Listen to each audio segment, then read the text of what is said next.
let's fast forward. Who are these hoes? Shamia, Kelly, and Easy E-Day. Shamia tried to set the scene for everybody to feel sorry for Porsha when she sat down with Kelly and Easy Edie. And I guess this is supposed to be their introduction because, as Shamia said, she's the glue.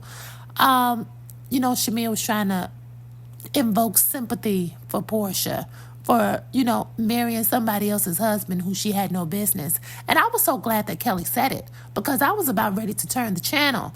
I don't give a damn about how sad Porsha is or how divorce is affecting her or Pilar. I don't give a damn about that because it wouldn't be a divorce had she not been messing around with that lady's husband.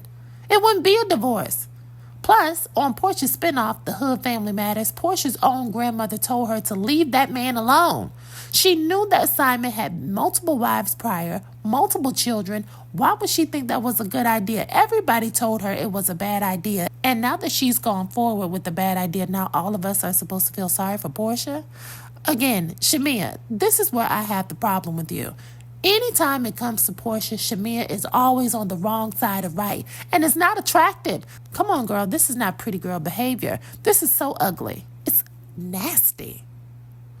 And before I get into the last scene, I am not going to skip over how Easy E-Day was saying that she was modeling in Men's Magazine back when she was in high school.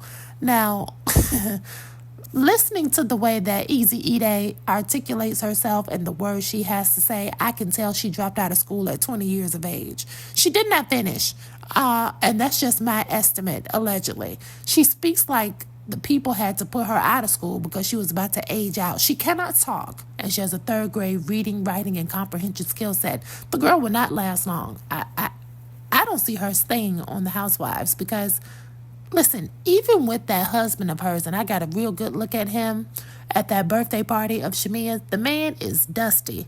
The man is dusty. He looks like he has a second grade education himself, and his name is Michael Cunningham. They said that the man does investing, but I'll let you know right now, when people say they are investors in Atlanta, that is cold talk for hustle. The man is a hustler, and Easy E-Day is a hustler too because the girl sells insurance, but she won't tell you how. She won't post her metrics. She charges $1,400 for a class, but conveniently, that's the same nightly rate that she was charging the man in California.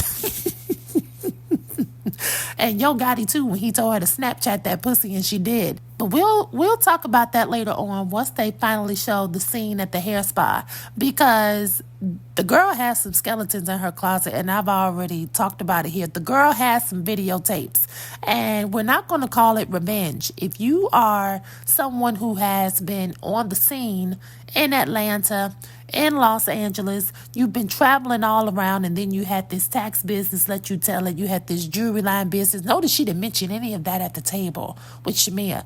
All she said was, I was modeling. She never mentioned that failed tax business where she was hustling them people for their social security numbers. She never mentioned that jewelry business that did not last long. She never mentioned the boyfriend who she was trying to poach from 7th Streeter. The girl has some negative skeletons in her closet. And that husband of hers, Michael Cunningham, he is no better.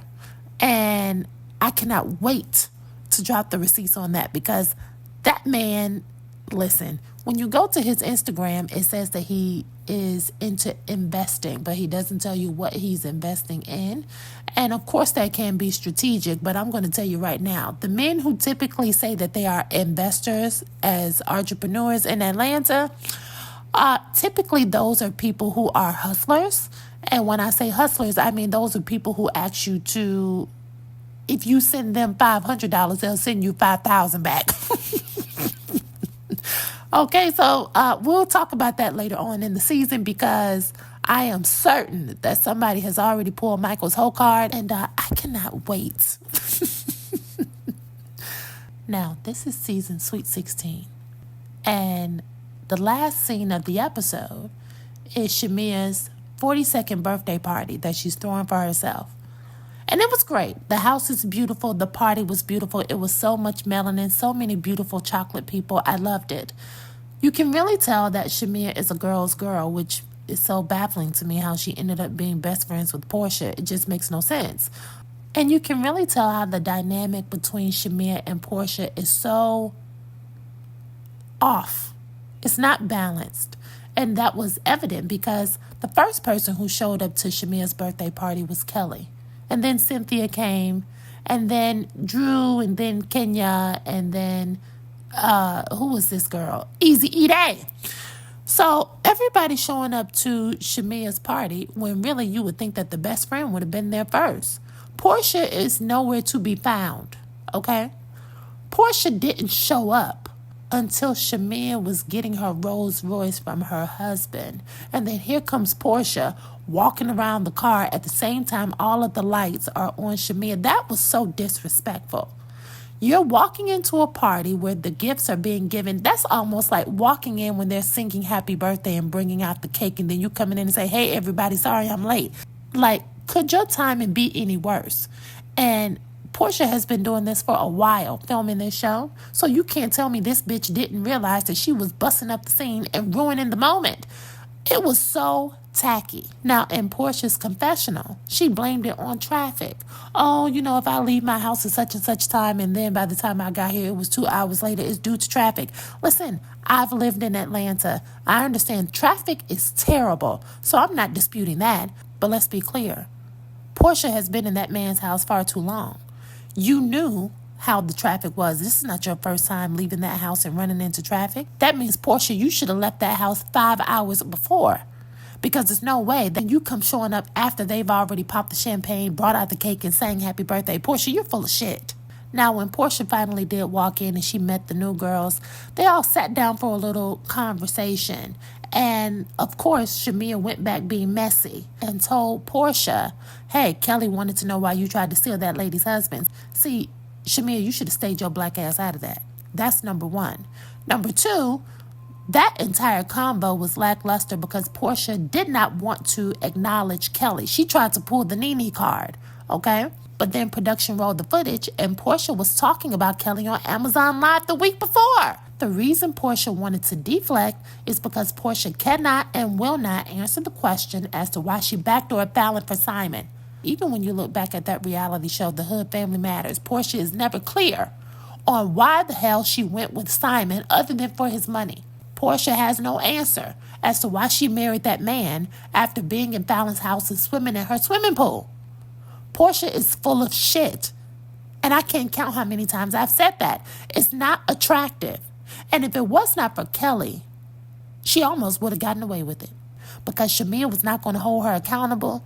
Drew was not going to hold her accountable. Cynthia was not going to hold her accountable. It's almost like these hoes got it written in their contract. They cannot talk about Simon or Fallon on the show. So I have to give it up for Kelly. Kelly is the MVP of this episode because she's the only one who's like, wait a goddamn minute. Hey, Porsha, what you did is not cool. You were talking to that lady's husband. You slid in Simon's DMs while he was still married to Fallon, asking him if he was okay, knowing that you had already filmed with Fallon and y'all were supposed to be building some friendship, even if it was for the show. It's still tacky. It's still inappropriate. And how do we know it's inappropriate? We know it's inappropriate because here Porsha is being upset about Drew. She's causing this whole thing. Drew, how could you film with Dennis? How come Dennis is going to your birthday party? Well, wait a minute. Why were you in Fallon's closet trying on her clothes and then you went and married Simon the following year? See, it's double standards. Porsha doesn't want it done to her, but then she does it to other people. And the only reason her fans give her a pass is because they say, oh, Portia's bad, Porsha dresses nice, Porsha looks good. Fuck all that. Porsha is wrong as two left shoes. She's fraudulent. She's fake. She's immoral. She represents every negative stereotype of a pretty girl in Atlanta. And listen, I'm not going to fake the funk. I have a problem with it. Bravo spent the budget. Bravo broke the budget to bring her back and pay her millions, so much so they couldn't even bring Candy back. And you could only afford to bring Cynthia on as a friend of the show because you thought that everybody wanted to see Porsha? Girl, you got to cut this shit out. It makes absolutely zero sense. Listen, production got it all wrong.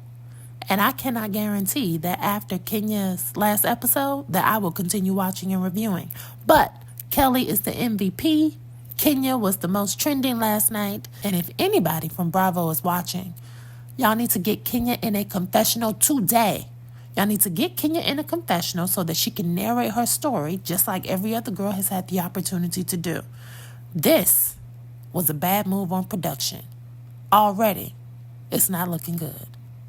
Please remember to like, comment, and subscribe, and your girl will stay in touch. So my question was, why did she take that woman's husband?